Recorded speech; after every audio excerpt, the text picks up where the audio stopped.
We are joined from Chicago by former Fed Governor Randall Kroszner, who attended the Jackson Hole conference on this past Friday. And Randy is also the University of Chicago's professor of economics. Randy, great to see you again. Great to be here. So I want to get your take on that. The reason why I wanted to pull that quote out is because I found it quite interesting that Bernanke is basically saying that he doesn't believe in the new normal here in the U.S. Right. I think that's right. I think he said that certainly we're facing a lot of challenges in the short run, and he emphasized that in other parts of the speech.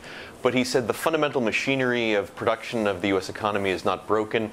He's not fundamentally pessimistic. He actually said he's fundamentally optimistic. But he also talked about a lot of the short run challenges, too. So then would launching QE3 fly in the face of that assessment by him?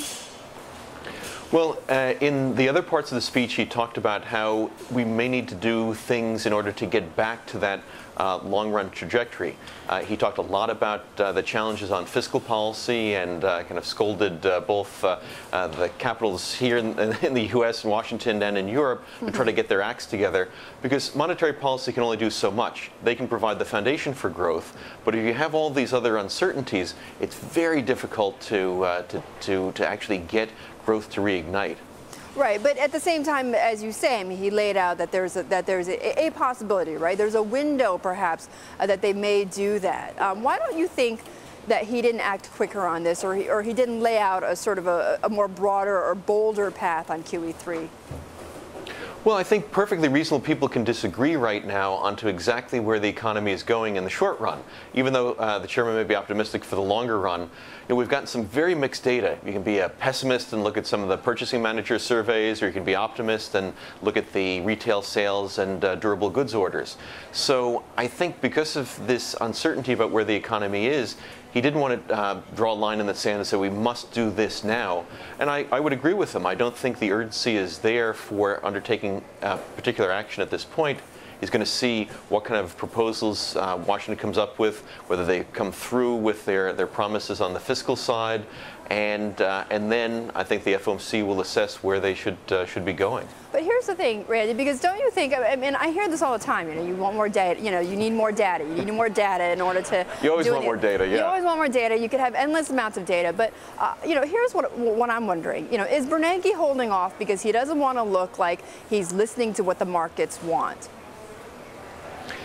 No, I don't think it's that. I think they really have different points of view around the table. Obviously, there were a number of dissents on the most recent action.